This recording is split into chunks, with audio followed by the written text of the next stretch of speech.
चरित्र सुनना चाहिए। अगर भक्त का चरित्र नहीं सुनेंगे तो हमको भाव कभी नहीं आएगा। अगर भाव नहीं आएगा तो हम भक्ति नहीं कर पाएंगे। अगर भक्ति नहीं करेंगे तो फिर हमारा सब कुछ किया कराया वैसे ही व्यर्थ हो जाएगा, जैसे मंदिर पर जाने पर चप्पल बन रहा हो।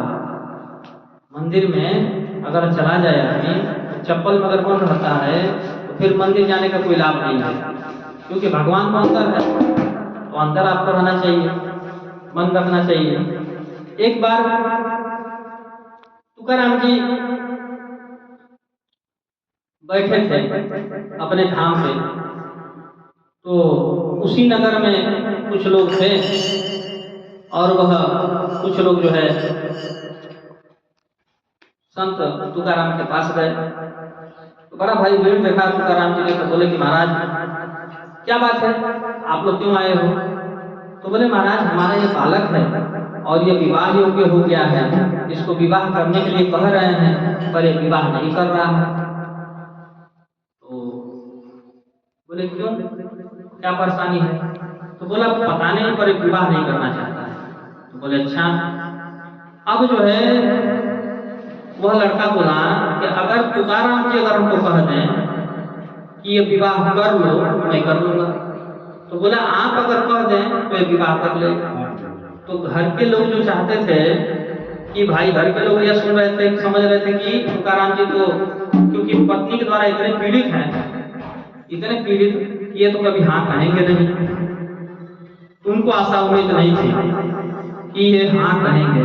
लेकिन जैसे तुकाराम जी के पास वो लोग गए तो उन्होंने देखा कि वहां पर बैठे और बैठने के बाद उन्होंने पूछा, लड़के ने पूछा कि हमारा विवाह हमारे घर के जो माता पिता है करना चाहते हैं और मुझे विवाह करने की इच्छा नहीं है। तो तुकाराम जी बोले क्यों?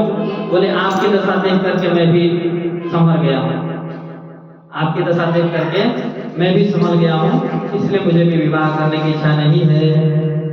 तुकाराम जी बोले करो शीघ्र करो, जल्दी से विवाह कर लो। अब घर के लोगों को बड़ा आश्चर्य हुआ कि भाई ये तो अभी भी जो है बोल रहे कि विवाह करो, बड़ा खुशी हुई।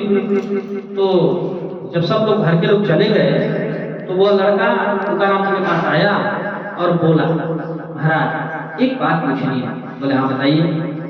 बोले आप इतने विकट परिस्थिति में भी प्रसन्न कैसे रहते हैं, विपरीत परिस्थिति में कैसे प्रसन्न रहते हैं? और आपकी पत्नी हमेशा आपके विरुद्ध खड़ी रहती है, हमेशा आपको कुवचन बोलना और आपका अपमान करना जैसे हमेशा करती रहती है, फिर भी आप प्रसन्न रहते हो कैसे? तो तुकाराम जी बोले कि मेरी बात छोड़, मैं तेरी बात बताता हूँ। मैं तेरी मस्तक रेखा देख रहा हूँ कि आज के 7वें दिन जय जय सिया राम हो जाएगा। आज के 7वें दिन तू जय जय सिया राम हो जाएगा।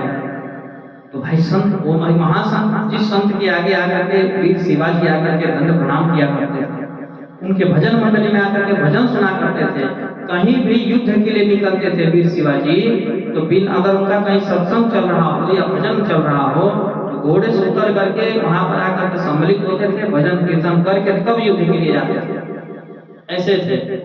तो उस जिस राज्य के राजा उस संत की महिमा गाते हो तो उस संत की बात कौन नहीं मानेगा? तो बेचारा बड़ा चिंतित हुआ। तो बोले देखो आज तक तुमने जितने शत्रु बनाए सबसे क्षमा मांग लो, जितने मित्रों से तुमने झगड़ा उगड़ा किया उनसे माफी मांग लो, जिससे तुमने जो कुछ भी कहा हो, कर्जा उर्जा लिया हो, सबको पूरा कर दो, क्योंकि आज के 7वें दिन जय सिया राम। अब बेचारा मन मार करके घर पे गया।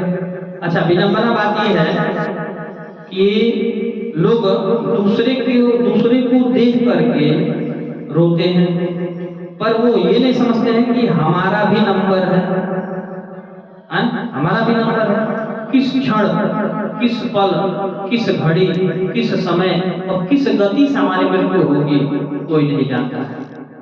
जानता है क्या? कोई नहीं जानता है। अच्छा, बहुत भाई भक्त हो, आजकल देख रहे हैं किसी को बहुत सारी बीमारियां हो जा रही हैं, तो बोलते हैं कि राम राम कहो, लेकिन वो हॉस्पिटल में पैक होगा, आईसीयू वार्ड में चला गया, कोई उसके पास भी नहीं जा पाता है।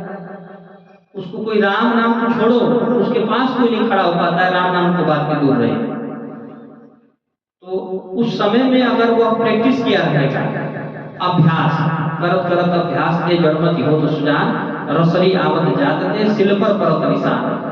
तो जब अभ्यास किया रहेगा, जैसे राम राम राम राम श्री राम जय राम जय जय राम श्री राम जय राम, या राधे श्री राधे जय राधे श्री राधे, इस नाम का या ओम नमः शिवाय किसी भी मंत्र का अगर वो अभ्यास किया रहेगा तो वाणी से नहीं लेकिन अंतरात्मा से, उसकी सांस से भी वो नाम चलता रहेगा। उस समय किसी की आवश्यकता नहीं पड़ेगी, उस समय किसी की आवश्यकता नहीं पड़ेगी कोई आकर के मेरे कान में राम नाम बोले। लेकिन अगर अभ्यास नहीं किया रहेगा, हजार प्रयास कर ले, उसको अपने पीड़ा और अपने दुख में उसका मन अटका रहेगा और फलस्वरूप प्राणांत हो जाएगा। तो हम दूसरे के लिए हैं, ठीक है, समाज में हम हैं, हमको सभी रिश्ते स्वीकार है, सभी रिश्तों से हमको प्रेम है, प्रीति है, लेकिन हमको भगवान के न्याय पर भी ध्यान देना है और भगवान के विधान पर भी ध्यान देना है।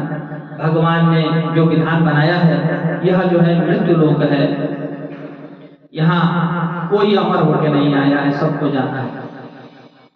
और आज नहीं तो कल नहीं तो परसों, जिस विधि से जैसे भी हो, कोई कितना भी धन जुटा ले, कितना भी मकान खड़ा कर ले, कितना भी गाड़ी खरीद ले, कहीं भी चला जाए, प्रकृति उसका साथ नहीं छोड़ती है, उसको ढूंढ कर ले। जैसे गाय का बछड़ा गाय को स्वतः ही ढूंढ लेता है, वैसे ही व्यक्ति का कर्म और मृत्यु उसको उसी प्रकार